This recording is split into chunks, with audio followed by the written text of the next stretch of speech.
Herkese salam. Bugün biz sizlerle Alman dilinde cümle növlerinden biri olan zaman cümlelerini yani temporalizasyon cümlelerini öğreneceğiz. Temporalizasyon zaman cümleleri hansı cümlelerde istifade edirsiniz?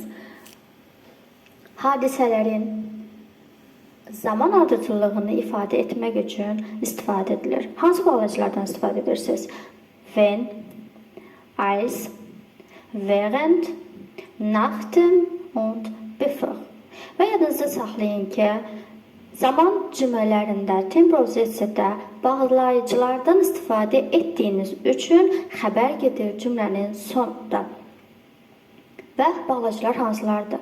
When hər dəfə və gələcək və indiki zaman üçün istifadə edilir.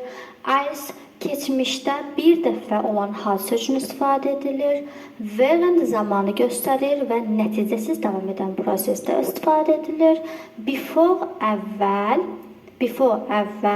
nach dem sonra deməkdir. Before əvvəl, nach dem sonra. Gəlin biz sizlərlə nümunələr əsasında temporizasiya zaman cümlələri cümlə sırası necə olur? Onlara baxaq. Wenn ich Zeit habe, gehe ich spazieren. Bir də deyirəm, wenn ich Zeit habe, gehe ich spazieren.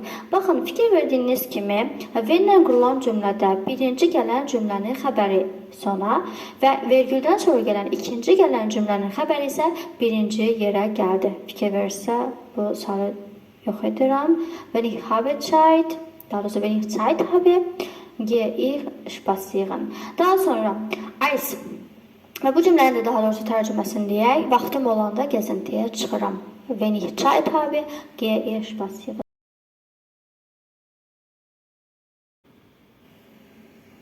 Als ich ein Kind war, hatte ich viele Spielsachen. Bir də deyirəm, als ich ein Kind war, hatte ich viele Spielsachen.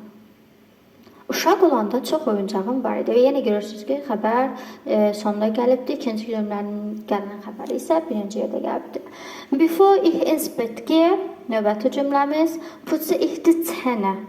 Bevor ich ins Bett gehe, putze ich die Zähne. Yatmazdan əvvəl dişlərimi fırçalayıram və burada ins Bett gehe və yəni çarpayıya getmək, bu nümunə ilə tərcümə etsək ins Bett gehe çarpayıya getmək, amma normal yatmaq kimi tərcümə edilir, yatmağa getmək kimi tərcümə edilir.